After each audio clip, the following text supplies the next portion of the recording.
Vietnam du Sud, au matin du 16 mars 1968. La compagnie Charlie, la 23e division d'infanterie, sous le commandement du sous-lieutenant William Corley, pénètre dans le village de Sang Mi, avec pour mission d'abattre des guérilleros ou de trouver des armes. Ils n'en trouvent pas la moindre trace, et pourtant, ils ouvrent le feu sur les civils.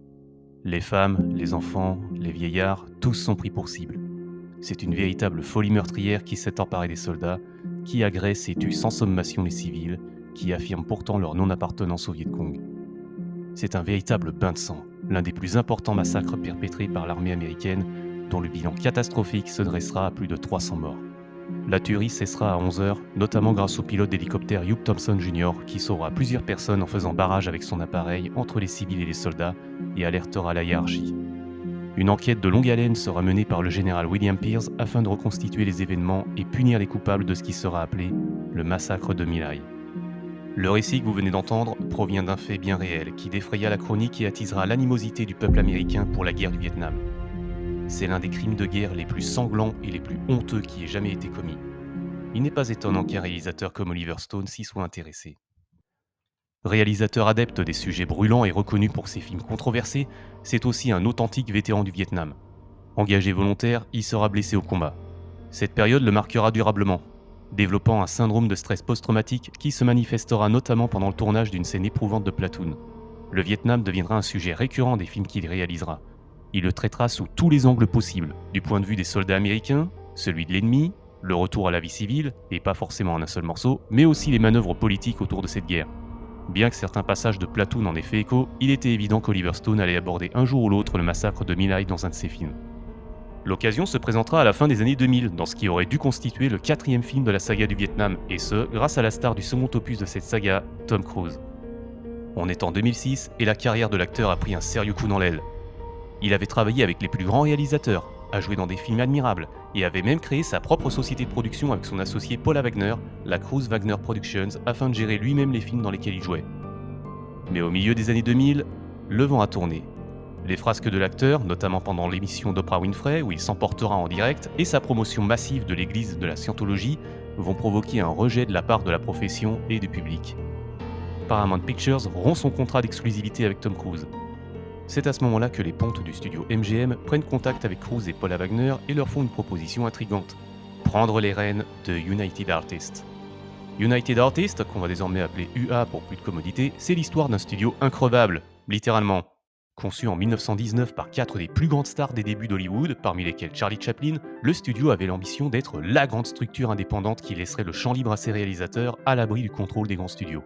UA sera à l'origine de grands films d'auteurs et de sagas légendaires du cinéma, mais il sera surtout reconnu pour ses soubresauts financiers, la faute à des partenariats malheureux et à des projets gargantuesques qui ont failli plusieurs fois couler le studio. Il a été racheté en 1981 par la Metro-Goldwyn-Mayer, désormais propriétaire du catalogue et de la propriété intellectuelle de UA.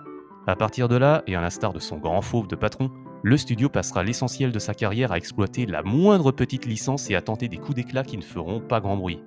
En novembre 2006, lorsque la MGM sollicite Cruise et Wagner pour diriger United Artists, le studio était en sommeil, n'apparaissant au générique des derniers films de Rocky ou de James Bond qu'en tant que symbole d'une époque révolue, s'essayant rarement à la production. Le studio a terriblement besoin d'un coup de fouet et de retrouver de sa superbe. Avec le renvoi de Tom Cruise de la Paramount, MGM y voit l'occasion de frapper un grand coup et de recréer l'engouement. Il passe un accord historique. MGM donnerait l'argent, tandis que l'acteur et son associé se chargeraient de la partie créative avec la promesse de sortir au moins 4 films par an à budget modeste, sans pour autant que ça n'empêche Tom Cruise de jouer dans des films de studios rivaux. Annoncée en grande pompe, la nouvelle a de quoi faire saliver les cinéphages et espérer créer un phénomène. Et le moins qu'on puisse dire, c'est que Tom Cruise va faire des choix pertinents en produisant des films très engagés. Il va chercher Robert Redford pour réaliser Lion et Agneau, un film sur la guerre en Irak, et Bryan Singer pour réaliser Valkyrie, un film sur la tentative d'assassinat d'Hitler par le colonel von Stauffenberg, deux longs métrages où l'acteur aura le rôle principal. Le troisième film produit par Tom Cruise sous la bannière de United Artists, annoncé en août 2007, devait poursuivre ce tracé de films au sujet fort et très engagé. Vous vous en doutez, il devait s'agir du fameux film d'Oliver Stone sur le massacre de My Lai. Le projet est intitulé Pinkville, qui était le nom donné aux deux hameaux qui constituaient le village de Sang Mi. Le scénario doit être écrit par Mikko Allan, scénariste d'origine finlandaise, et un casting pour le moins impressionnant est annoncé. Bruce Willis dans le rôle du général William Pierce, qui a enquêté sur les événements et présidé la cour martiale qui s'en est suivie. Woody Harrelson, qui avait joué pour Oliver Stone dans Tueur né, incarnera le colonel Henderson, l'officier qui avait donné le feu vert pour le massacre. Channing Tatum sera Hugh Thompson Jr., et Michael Pitt sera William Corley. Le reste de la distribution comprend Toby Jones, le chanteur Exhibit et la star de la série Roswell, Jason Behr. Bref, un très joli casting avec des stars du grand comme du petit écran. Le projet semble bien parti et pourtant, tous les éléments sont contre lui. Les deux films produits par Tom Cruise ne suscitent pas vraiment l'intérêt. Lions et agneaux, bien qu'il ait de bons arguments, est vite oublié. Quant à Valkyrie, le sort va s'acharner contre lui. S'il remporte un certain succès, la mauvaise publicité autour de Tom Cruise, encore tenace, jouera contre lui, en particulier en Allemagne. L'acteur y étant interdit de séjour à cause de la scientologie, les autorités allemandes n'ont guère apprécié le fait qu'il interprète un héros national. Ils encouragèrent même le peuple à ne pas voir le film. Cette promotion délétère va provoquer la séparation entre l'acteur et Paul Nichita, son agent. D'autre part, si Cruise et Wagner pouvaient driver des projets, ils n'étaient pas pour autant libres de leur mouvement, la MGM ne leur ayant octroyé que 30% des parts de United Artists.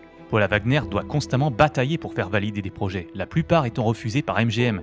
Ça va contribuer à dégrader les relations entre les deux producteurs stars. Car ce que je vous ai pas dit, c'est que l'ancien agent de Tom Cruise, Paul Nichita, c'était aussi le mari de Paula Wagner. Celle-ci va se retirer de United Artists, abandonnant ses parts et déléguant ses responsabilités à son ex-associé. Du côté de la MGM, un changement au sein de la direction, qui va préférer se concentrer sur son studio rugissant plutôt que sur United Artists, va changer les plans de Tom Cruise. On peut dire que c'est mal parti pour Pinkville. Alors que le tournage est imminent, il y avait encore besoin de peaufiner le scénario, mais c'est pile à ce moment qu'aura lieu la grève des scénaristes qui s'est tenue entre 2007 et 2008, empêchant le studio d'embaucher de nouveaux auteurs, et donc de lancer les prises de vue. Finalement, Tom Cruise se retire de United Artists, ce qui va mettre fin au projet Pinkville. Du moins pour un temps. On est en 2010 et Oliver Stone réalise Wall Street, l'argent ne dort jamais. Très bonne suite au Wall Street sorti en 87 avec le retour de Michael Douglas dans le rôle de Gordon Gekko, et non ça n'a rien à voir avec Seth Gecko, cette fois face à Shia LaBeouf. Stone révélera dans le commentaire audio du DVD qu'il a proposé le rôle de Hugh Thompson Jr. à Shia LaBeouf en vue d'une réactivation de Pinkville. Il tient à ce projet et il ne compte pas l'abandonner. L'acteur jouerait donc le rôle initialement prévu pour Channing Tatum. On ignore par contre si Bruce Willis et Woody Harrelson étaient toujours attachés au projet. L'annonce va emballer Internet. C'est le grand retour d'Oliver Stone au Vietnam depuis Entre ciel et terre, et une nouvelle collaboration entre lui et la star de Transformers. Mais c'est une nouvelle tempête dans un verre d'eau. Il n'y a plus de nouvelles depuis et le réalisateur s'est concentré sur autre chose. Son dernier film, hors documentaire ou entrevue, remonte à maintenant 10 ans, et bien que ses dernières entreprises semblent vouées à l'échec, il ne se ferme pas à l'idée d'offrir au monde un ultime coup d'éclat. Il n'est donc pas inenvisageable que dans un futur proche, le massacre de My Lai soit de nouveau évoqué. On n'en sait pas plus sur les scénarios et le déroulement du film. Le fait que le général Pierce soit l'un des protagonistes pourrait indiquer que le film aurait eu un déroulement non chronologique, un peu comme JFK. On aurait eu Pierce investiguant les principaux acteurs de la tragédie avec des flashbacks pour appuyer les témoignages. On aurait pu ainsi remonter le fil et procéder à une analyse des événements. Quant à la réalisation d'Oliver Stone, au regard de ses précédents orfèvres, on peut facilement en déduire qu'elle n'aurait certainement pas pris de gants avec le spectateur. Les scènes de cruauté commises sur les Vietnamiens auraient été brutales, graphiques et bien chargées sur le plan émotionnel. Quoi que le film aurait été, sa simple évocation suffit à titiller. On aurait eu un grand réalisateur briller sur un terrain qu'il a déjà conquis, d'excellents acteurs qui y auraient déployé leur talent, mais surtout, la mise en lumière d'une histoire sordide qui ne doit jamais être oubliée. Et voilà, on se quitte ici, j'espère que la vidéo vous aura plu. On se retrouve la prochaine fois pour une nouvelle chronique rudimentaire. À la prochaine! N'oubliez pas de liker, de commenter et de partager la vidéo.